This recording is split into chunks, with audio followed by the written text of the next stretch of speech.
Buen día, a la cadena Gonzalo. Democracia. Buen día. Luce usted tranquilo,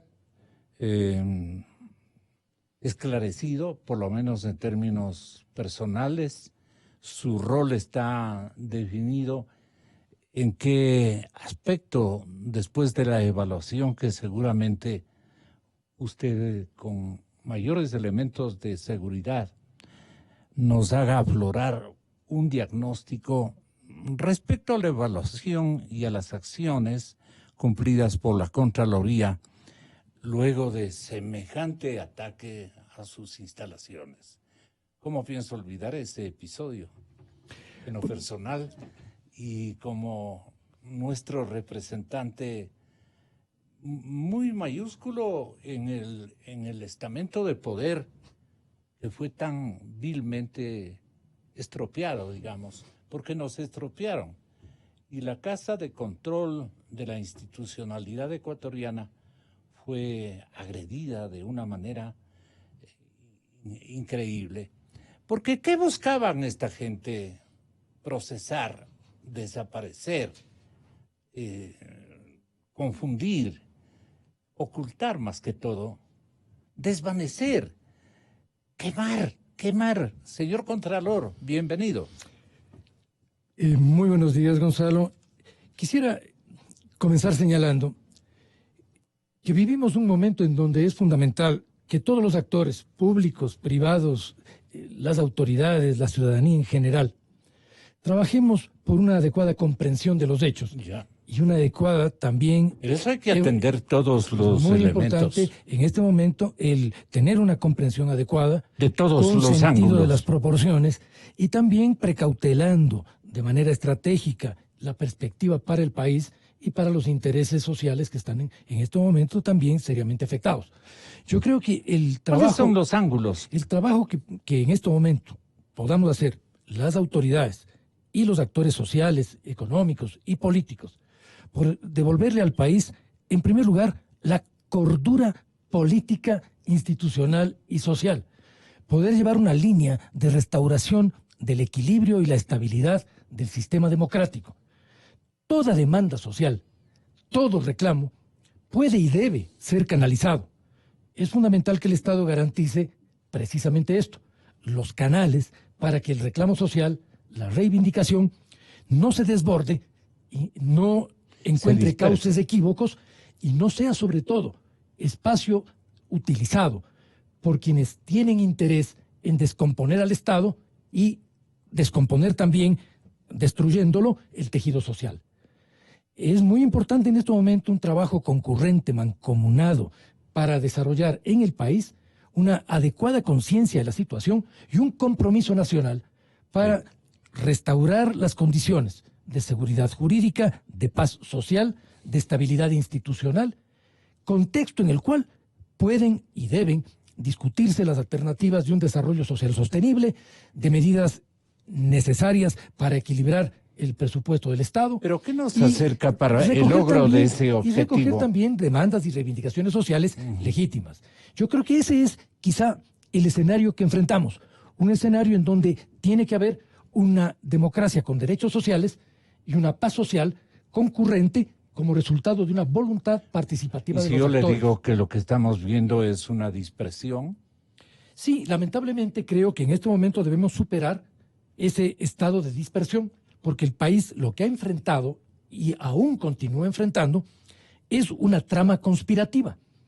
Una trama conspirativa que aprovechó de un escenario de tensión, de violencia, una escalada de violencia, un escenario de conflictividad social, para implementar un conjunto de mecanismos orientados a descomponer al Estado y a rasgar el tejido social. Las dos dimensiones tienen que ser vistas, porque esta acción conspirativa y violenta no buscó solamente descomponer a la institucionalidad pública, buscó también enfrentar a los ecuatorianos, desgarrar el tejido social, caotizar a la colectividad en su conjunto y en ese contexto aprovechar reivindicaciones sociales legítimas para encubrirse detrás de ellas con acciones que buscaron directamente destruir instituciones Pero públicas, usted está como dibujando es el caso de la a Contraloría General Rafael del Correa. Estado. Usted está dibujando a Correa como el beneficiario de todo esto y el vivo de la película. Ha sido ya largo el tiempo en donde la sociedad ecuatoriana ha tenido la oportunidad y los elementos para vislumbrar lo que subyace detrás de un actor que ha sido lamentablemente tratado solamente como una fuerza política y electoral.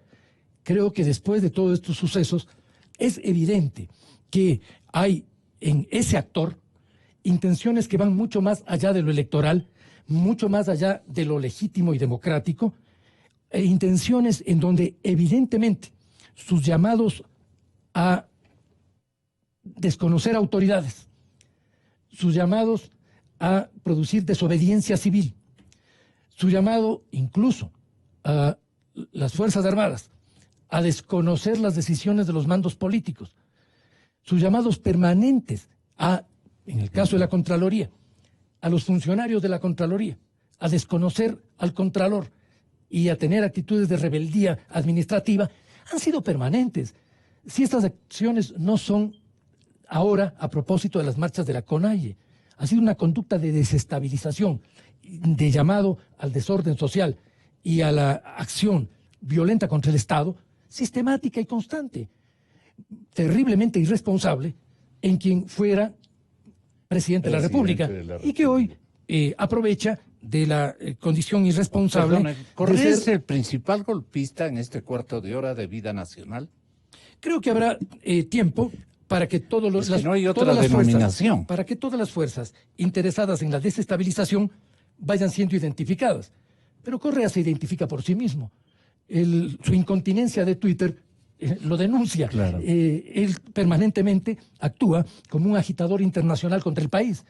Es evidente, por lo tanto, no se requiere demasiada investigación para identificar cuáles son las intenciones de un grupo político y de un caudillo obsesivo que opone sus intereses a los del Estado, sus intereses a los de la sociedad, que se aproveche de una mascarada ideológica, un elemento que no tiene ningún principio político. Yo lo he señalado siempre, el señor Correa es un farsante ideológico, lo fue siempre, no representa ninguna tendencia seria, no es un hombre de izquierda, no es un hombre progresista, fue un aprovechador de circunstancias en donde la sociedad demandaba una representación que lamentablemente y de manera confundida fue a caer en sus manos. ¿Qué ideología predica y profesa este momento? ¿Qué ideología predica y profesa Correa este momento? La convocatoria al desorden social, a un proceso de deterioro de la democracia en el país. ¿Es un ser anárquico? A un proceso de caotización del escenario político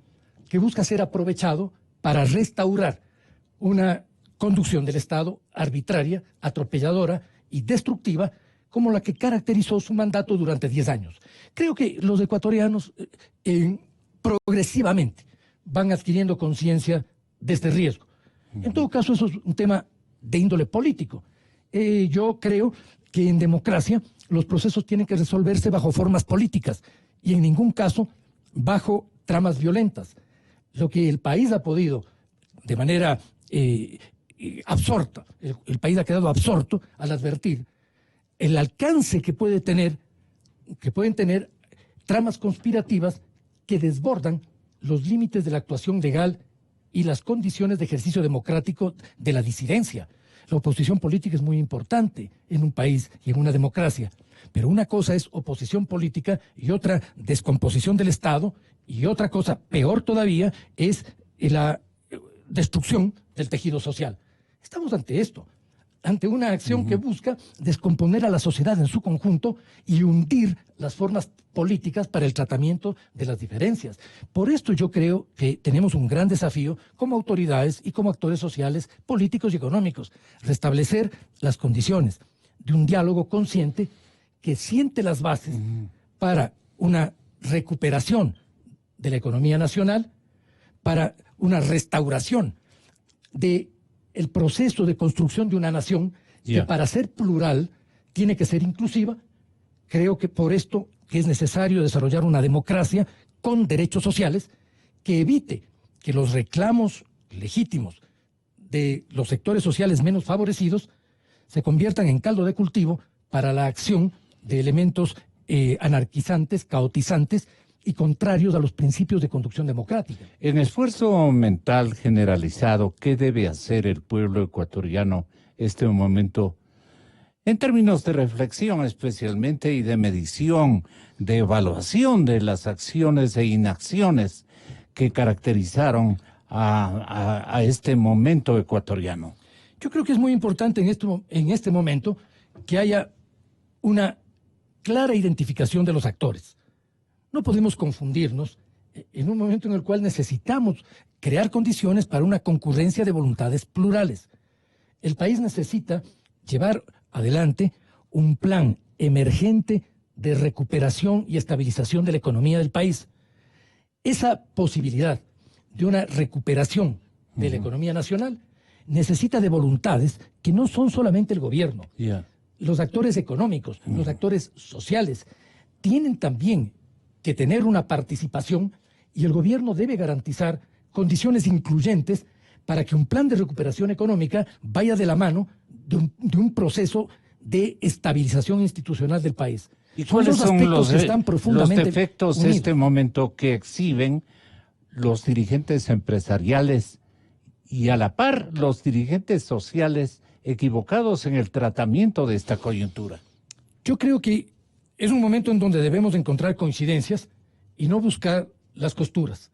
Creo que es muy importante, por ejemplo, que la CONAIE precautele su identidad histórica y su tradición de lucha social. Precautele también la legitimidad. No se invadir del correísmo. Que precautele también la legitimidad de sus protestas y sus demandas. Ese es un actor muy importante que en este momento tiene que cuidar de sí mismo y debe cuidar sobre todo de que ninguna de sus instancias pueda ser utilizada por intereses ajenos a lo que ha sido su trayectoria histórica y su tradición política. Esto en primer lugar. En segundo lugar, la CONAIE no es el único actor en este proceso. Están los sectores laborales. Es muy importante contar con la comprensión, la participación consciente y el aporte de la fuerza laboral del país. Una economía tiene en los trabajadores la fuerza productiva más importante. No hay economía que se pueda mover sin la fuerza laboral, sin el trabajo. Por lo tanto, hay que cuidar las condiciones de trabajo en el país y cuidar las condiciones de trabajo desde el gobierno, desde el empresariado y desde los propios trabajadores. Esto es un elemento que el país reclama a la conciencia social del sector laboral. Por supuesto, el sector productivo del país, el empresariado, esté ligado al sector industrial, al sector comercial, tiene también una importantísima responsabilidad y un compromiso en coadyuvar desde el esfuerzo de la empresa privada para una estabilización económica del país. Yo creo que todos somos conscientes de que ningún sector debe buscar un aprovechamiento unilateral de las circunstancias. ¿Y qué acciones lleva a cabo usted y la Contraloría después de este tremendo instante que hemos vivido? Bueno, ¿Cómo está usted valorando la situación y qué recambios se está introduciendo para un formidable ejercicio de control de la institucionalidad, que es el requerimiento fundamental para normalizar las cosas a partir de este momento? Muchas gracias. Y quizá después de esta introducción en donde me he permitido tener algunas opiniones como ciudadano. Generales. De manera general, Ajá. Con las que yo busco exclusivamente coadyuvar a una mejor comprensión del momento y a una acción concertada, concurrente, dialogal, que permita destrabar contradicciones peligrosas para el Estado y para la sociedad. Hablando estrictamente como Contralor del Estado, en relación con la situación de la institución, yo quisiera decir, para que el país tenga absoluta confianza y seguridad respecto de la respuesta del organismo de control, que el ataque criminal, sin duda, tuvo impactos significativos para la institución.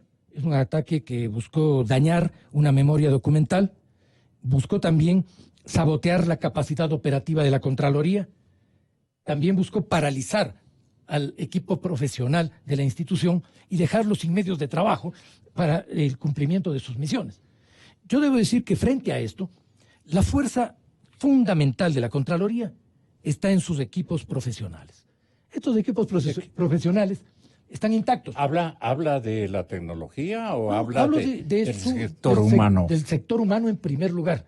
Ya. Para que la tecnología pueda funcionar, tiene Se que haber un sector necesita, humano claro, comprometido. una inteligencia humana. Yo creo que la fuerza mayor de la Contraloría está en su recurso profesional. Este recurso profesional está trabajando en todo el país en este momento, en el conjunto de provincias de manera regular, y en el caso de Quito, donde ha sido dañado sus espacios de trabajo, lo está haciendo en 12 instituciones públicas que generosa y solidariamente, también demostrando un gran compromiso ciudadano e institucional, han ofrecido a la Contraloría espacios para que nuestro personal tenga lugar de trabajo. En 12 instituciones en Quito está trabajando toda la Contraloría. La Contraloría no ha parado su actividad. Desde el día lunes está trabajando regularmente en 12 instituciones.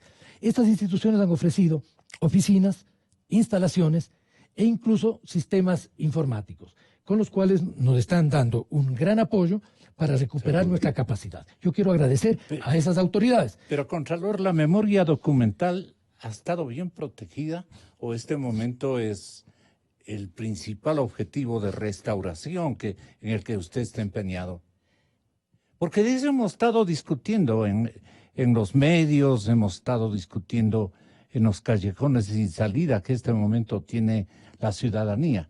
Charlar, comentar, evaluar desde particulares puntos de vista, pero una autoridad de las responsabilidades de control que usted maneja tiene que decirnos si todo está destruido, si la memoria documental va a requerir de un esfuerzo impresionantemente grande y de tiempos que no son factibles de calcular para poder estabilizar esa documentación y esa memoria.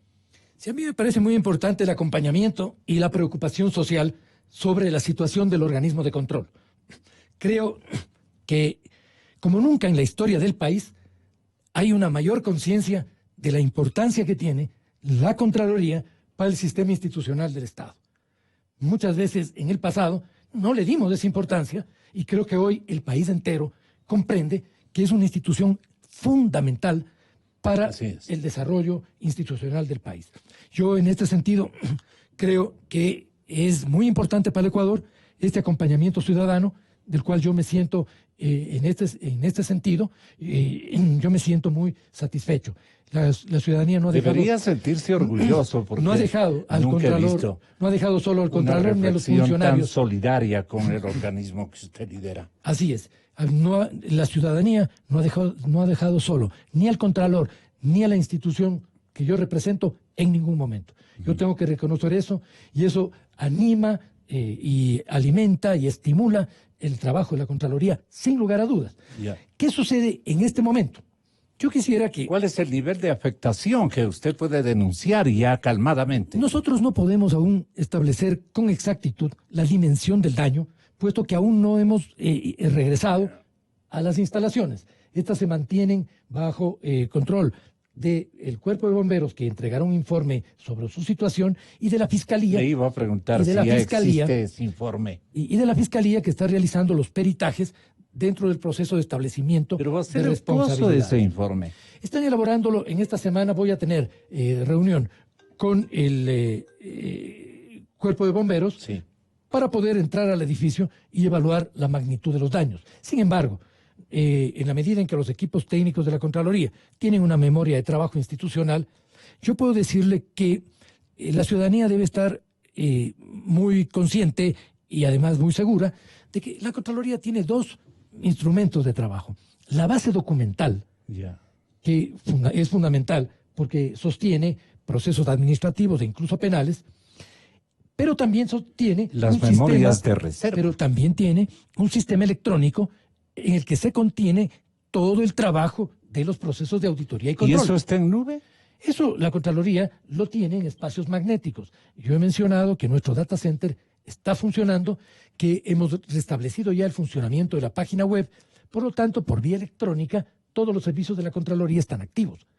El proceso de recuperación de la base de auditoría será un proceso, sin duda complejo, pero un proceso para el cual existen mecanismos técnicos que garantizan su restauración plena. En lo que tiene que ver con la base documental, la documentación que pudiese haber sido destruida o sustraída, deberemos restaurarla, yendo a sus fuentes de origen, siguiendo sus cadenas de custodia y compatibilizándola con los registros magnéticos. Esto es un tema estrictamente técnico. La Contraloría tiene los medios y las capacidades humanas y tecnológicas para rehacer este proceso, que esto supone, evidentemente, una actividad adicional a la que la Contraloría venía desarrollando y, por lo tanto, vuelve más complejo y más intensivo el trabajo de la institución, sí, pero que es posible hacerlo, por supuesto, y que tenemos la decisión institucional de priorizar y privilegiar esta recuperación, sin lugar a dudas. Sobre esto tenemos planes de contingencia que nosotros los estamos ya implementando y que irán ampliándose y profundizándose progresivamente cuando podamos tener una evaluación completa de los daños documentales. Las autorías de la quemazón generalizada, ¿a quién pertenecen?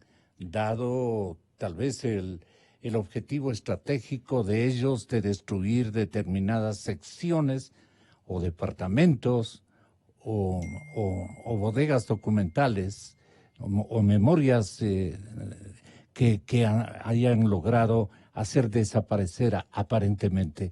¿Tenía la Contraloría reservas suficientes en alguna otra latitud o en lo que llaman la nube universal del conocimiento humano? No, la Contraloría no tiene archivos externos al país, en lo absoluto. Nosotros tenemos los registros y archivos que la ley establece. Sobre esos archivos vamos a trabajar.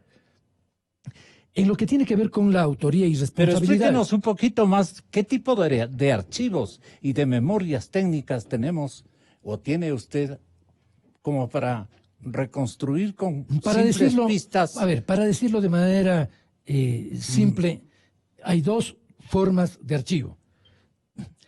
El archivo documental, en donde gran parte de esos documentos son documentos que tienen duplicación, porque van a varios departamentos de la Contraloría.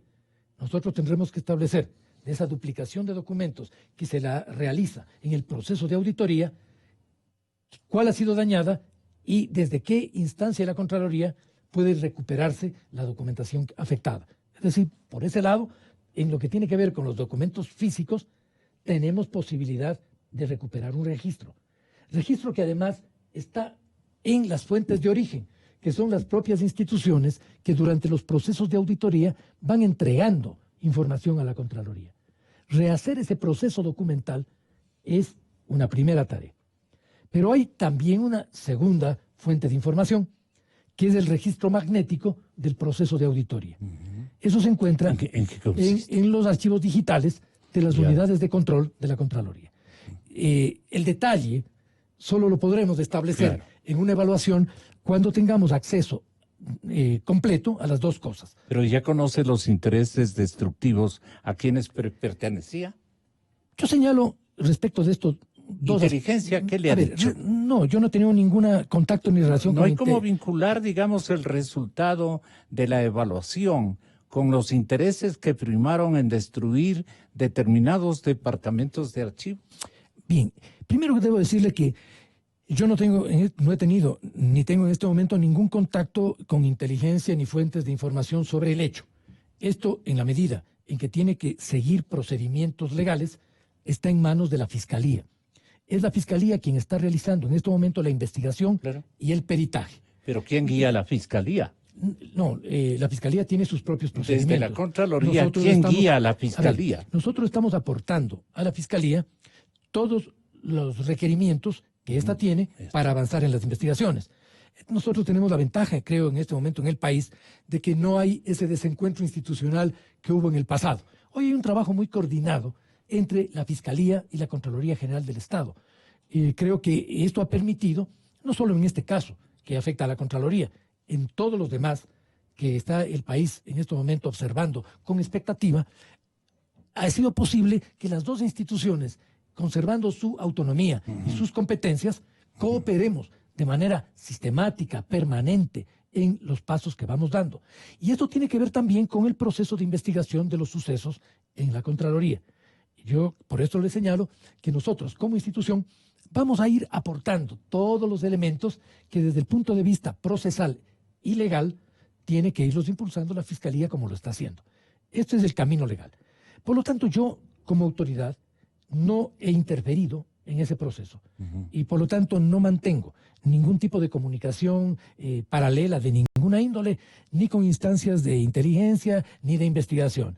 Yo confío plenamente en los recursos de la Fiscalía General del Estado, a quien estoy apoyando para que esto se dilucide de manera clara. ¿Cuántas hipótesis han cuajado con sus colaboradores más importantes, con sus estrategas propiamente administrativos y técnicos? No, con el cuerpo de organización de la Contraloría y su cuerpo directivo, no especulo ningún tipo de interpretación. Lo que nosotros estamos haciendo es organizando. ¿Pero qué quisieron destruir para preguntarle de manera ciudadana? ¿Qué buscaron destruir? Lo que estamos hoy como autoridades es organizando un plan de contingencia para restaurar la capacidad operativa de la institución. Apoyar a la Fiscalía en las investigaciones penales. Si usted me pregunta, como ciudadano y como autoridad, yo he señalado, incluso al inicio de esta entrevista, que el proceso que vive el país, que es un proceso de desestabilización, en donde se intentó quebrar a la institucionalidad pública, es el escenario donde hay que entender un ataque a la Contraloría. Un ataque destructivo al órgano de control no puede ser reivindicación ni demanda social de sector alguno. No hay ningún sustento ni político, ni ideológico, ni de reivindicación ciudadana, ni de reclamo social que justifique destruir la memoria de control del Estado. Eso creo que es una primera conclusión que tenemos todos los ecuatorianos, que nos resulta absolutamente extraño.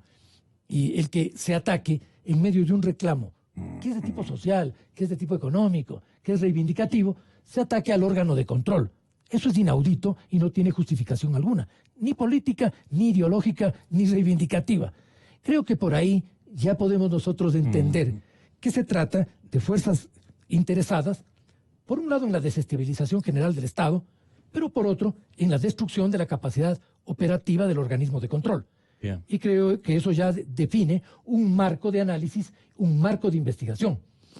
Creo que en derecho penal hay una expresión que socializa esta idea.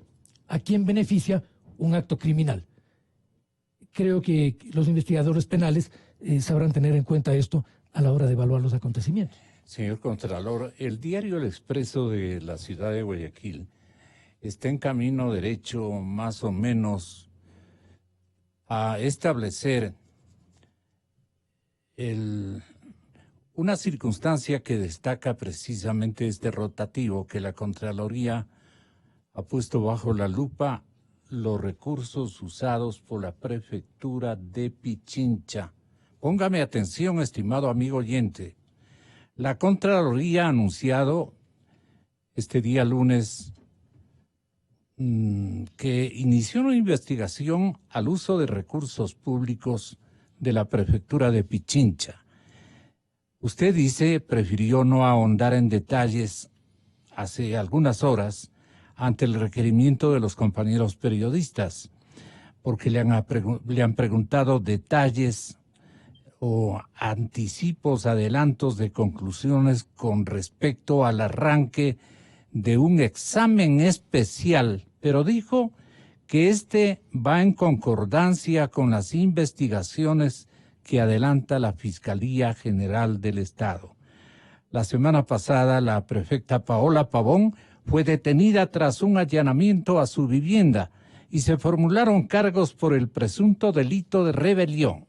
La Fiscalía también allanó el edificio de la prefectura en nuestra capital y ha obtenido indicios que tal vez le permitan probar que desde esta edificación se pudo planificar y financiar parte de las protestas que desembocaron en actos violentos, entre los que se incluye la destrucción parcial del edificio de la Contraloría. Estoy leyendo la crónica puntual del diario El Expreso.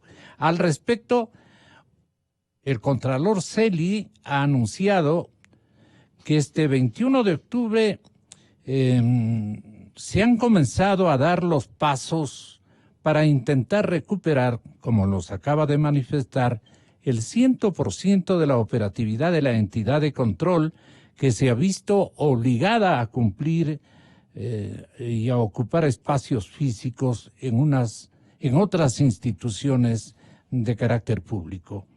¿Qué podría usted aludir de esto que no especulo, sino que me parece que es una inquietud que sí tiene asidero de impresión social que puede ser equivocada o acertada? Pero para el Contralor, ¿cuán válido es esa indagación?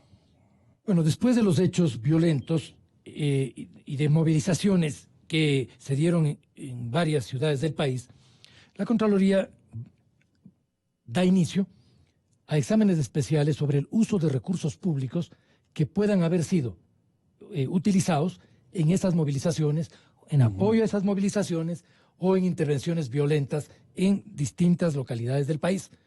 Una de ellas, la provincia de Pichincha.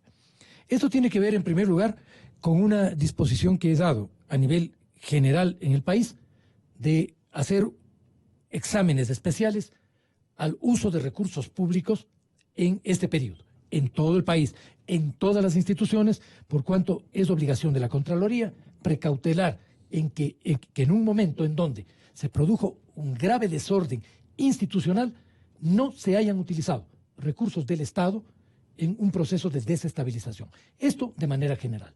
En relación... Perdone, ¿cuál es el periodo?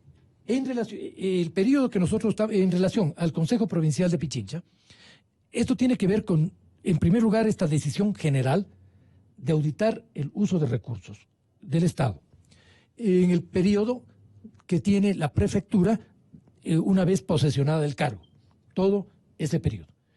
Y tiene también que ver en particular con auditorías que vamos a realizar progresivamente y hemos iniciado ya una de ellas, que están vinculadas a la determinación de uso de recursos públicos en relación con investigaciones que la Fiscalía viene realizando. En lo inmediato estamos realizando, hemos iniciado un proceso de auditoría a contrataciones de consultoría a fin de determinar su destino. En este momento, esta investigación se ha iniciado, no puedo adelantar conclusiones, estamos recabando los elementos para poder, como institución, tener claridad de a qué estuvieron destinadas contrataciones con recursos de la prefectura. Ese es el estado de situación. No hay ningún misterio en esto, es una cosa absolutamente clara y frontal. No se trata de un acto que pretenda perseguir a nadie ni ubicar prematuramente responsabilidades. Pero está dando en el clavo. Es acompañar un proceso legal que lleva adelante la Fiscalía y cumplir lo que la ley le establece a la Contraloría de cuidar que los recursos públicos no se hayan usado en cosas que no tengan que ver con las responsabilidades y funciones de cada institución. Para esto, la Contraloría tiene capacidades tanto para auditar recursos como para auditar gestión. Las dos cosas las vamos a implementar en el caso de la Prefectura de Pichincha y de otras instituciones del Estado. No es la única. Es esta la que ha sido recogida por lo pronto, pero dentro del plan de control emergente que estamos llevando adelante, este incluye a varias instituciones del Estado donde esto amerite. Quiero añadir algo adicional. Está abierta una línea de denuncia ciudadana. Creemos que es muy importante que la ciudadanía contribuya. Que pudo ver y constatar, cuando lo hubo, la presencia de vehículos de Estado, la presencia de funcionarios de Estado, el uso de recursos del Estado en medio de las movilizaciones, aporte esa información a la Contraloría General del Estado, porque para nosotros es muy valiosa en la medida en que necesitamos también avanzar en un proceso probatorio respecto de conclusiones que en su momento serán anunciadas al país. No podemos poner cuñas con teléfonos a los que tienen que denunciar la gente. Sin embargo, ¿cómo se orienta el público que tenga información estratégicamente, es decir, alcanzada y que puede servirle de enorme beneficio a las orientaciones de la entidad de control? Hay una línea informática abierta en nuestra página web y ahí también la disposición. Las 24 horas, Las 24 perdona. horas y ahí la disposición dada a todas las unidades de control de receptar todas las denuncias ciudadanas, personas que se acerquen a la institución. Debo decirle también que en este momento el despacho del Contralor es un despacho abierto a la ciudadanía. Estoy despachando desde el 9º piso de la Superintendencia de Bancos. Ahí está el staff directivo de la Contraloría y está mi despacho personal. También en el edificio de la Superintendencia de Bancos están abiertas al público las ventanillas de atención, es decir, puntos de contacto con la Contraloría. Los hay, múltiples, empezando por el despacho del Contralor, que estoy dispuesto a recibir a todos los ciudadanos que quieran informarle al Contralor del Estado lo que sepan sobre estos acontecimientos, y cada uno de los directores a nivel nacional que también tienen esa disposición.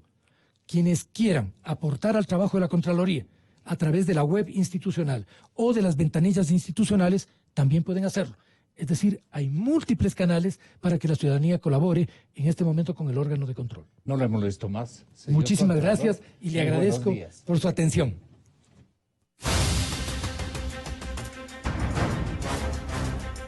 Inicia